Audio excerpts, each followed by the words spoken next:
Assalamualaikum warahmatullahi wabarakatuh. Bertemu lagi dengan saya Safarina dalam mata pelajaran Bahasa Indonesia kelas 12. Gimana nih kabar teman-teman semua? Semoga teman-teman tetap sehat ya.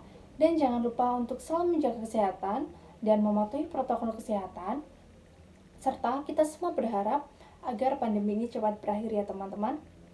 Baik, untuk mengawali pembelajaran kita pada siang hari ini, alangkah baiknya kita berdoa terlebih dahulu agar ilmu yang kita dapatkan pada siang hari ini dapat bermanfaat bagi kita semua. Berdoa menurut kepercayaan dan keyakinan masing-masing, dipersilakan. Berdoa selesai. Ya teman-teman, gimana nih? Tetap semangat ya untuk mengikuti pembelajaran pada siang hari ini? Ya baik. Sebelumnya, apakah ada yang tidak hadir hari ini? Oh baik.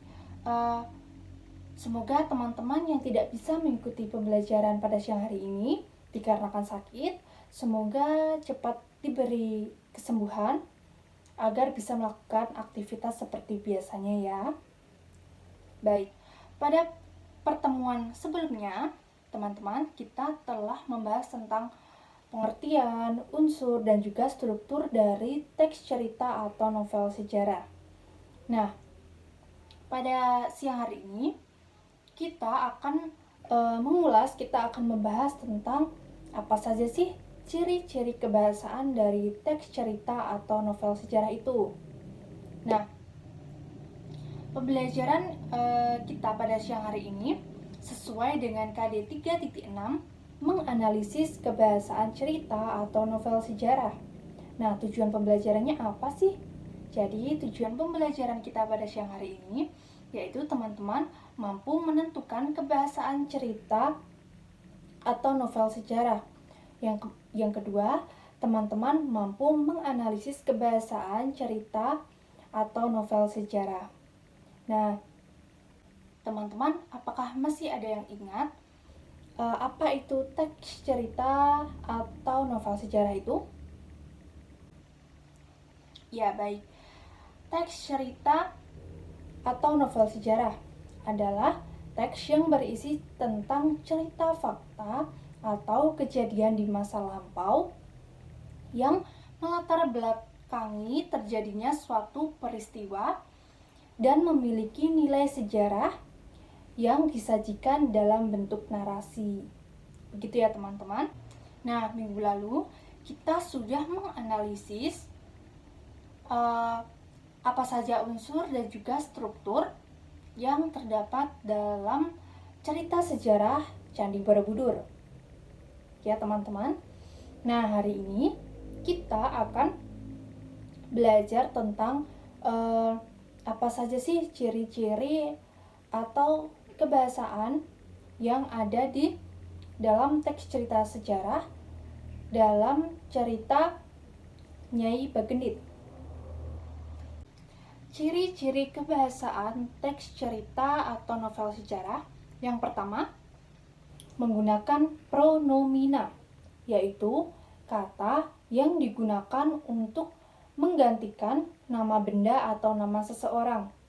Misalnya, dia, ia, beliau, kita, kami, atau mereka.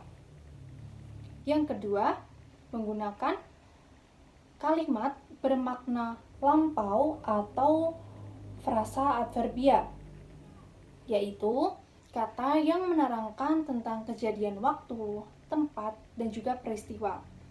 Misalnya, pada tahun 1945 atau pada zaman dahulu, atau bisa juga dahulu kala, gitu ya teman-teman. Yang ketiga, ada verba material, yaitu kata kerja berimbuhan yang menjelaskan tentang suatu tindakan atau perbuatan secara fisik. Misalnya, mendirikan, menuliskan, dan lain-lain. Kemudian yang keempat, ada konjungsi temporal atau waktu, yaitu kata hubung yang digunakan atau menerangkan tentang satu waktu dengan waktu yang lain dalam suatu peristiwa. Misalnya, sebelum, selanjutnya, kemudian, atau lalu. Yang kelima, ada konjungsi kausalitas, yaitu kata hubung yang menerangkan tentang sebab akibat. Misalnya, oleh sebab itu, karena, atau sebab.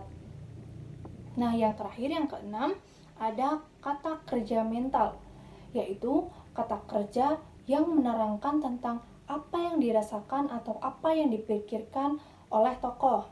Misalnya, menganggap, memikirkan, mengharapkan, atau merasakan, dan juga yang lain-lain.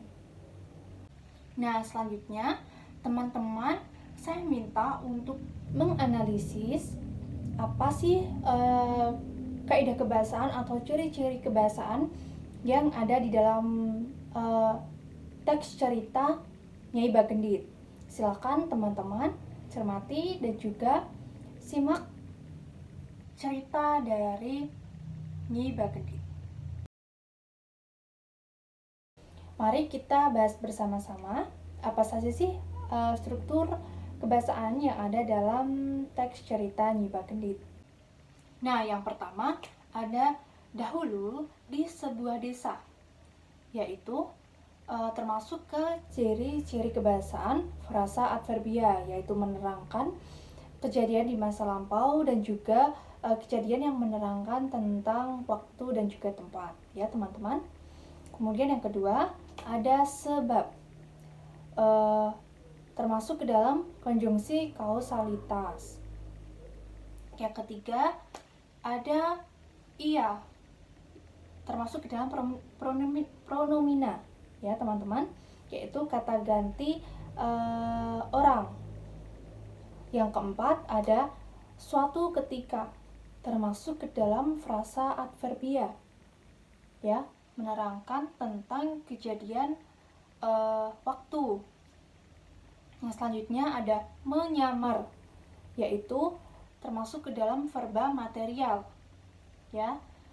Yang selanjutnya ada memperlihatkan, juga termasuk ke dalam verba material karena menunjukkan atau menerangkan tentang perbuatan secara fisik. Kemudian ada kata kemudian, termasuk ke dalam konjungsi temporal, ya. Yang terakhir ada kata membentangkan, termasuk ke dalam verba material, ya, karena menerangkan tentang suatu perbuatan secara fisik. Nah, begitu teman-teman. Itu adalah beberapa ciri-ciri kebahasaan yang ada di dalam teks cerita sejarah Nyai Bagendit. Apakah sampai di sini sudah cukup jelas? Apakah ada yang ingin ditanyakan, teman-teman? Ya, kalau tidak ada, untuk tugas selanjutnya, teman-teman, saya minta untuk menganalisis ciri kebahasaan juga yang ada di dalam sejarah pribadi R.A. Kartini. Jadi, nanti teks cerita sejarah tersebut akan saya bagikan melalui WhatsApp group. Silakan teman-teman cermati, silakan teman-teman simak, silakan teman-teman analisis apa saja unsur atau ciri kebahasaan yang ada di dalam cerita atau teks sejarah pribadi R.A. Kartini, ya. Jadi teman-teman nanti menuliskan apa saja bentuk kebahasaan yang ada dan juga teman-teman memberikan alasannya, ya, alasan kenapa bisa masuk ke dalam ciri kebahasaan itu, ya. Misalnya teman-teman kenapa bisa masuk ke dalam konjungsi temporal. Nah, silakan teman-teman beri alasan disertai bukti, ya. Baik begitu teman-teman, saya rasa pembelajaran kita pada siang hari ini kita cukupkan sekian. Apabila ada yang ingin ditanyakan, silakan teman-teman bisa bertanya melalui WA group, ya, atau bisa chat pribadi saya. Baik, kalau begitu teman-teman jangan lupa juga untuk membaca materi selanjutnya, ya, agar minggu depan kita bisa bisa lebih memahami materi selanjutnya ya teman-teman. Baca juga. Baik, kalau begitu pembelajaran siang hari ini saya tutup. Terima kasih atas kehadiran teman-teman. Wassalamualaikum warahmatullahi wabarakatuh.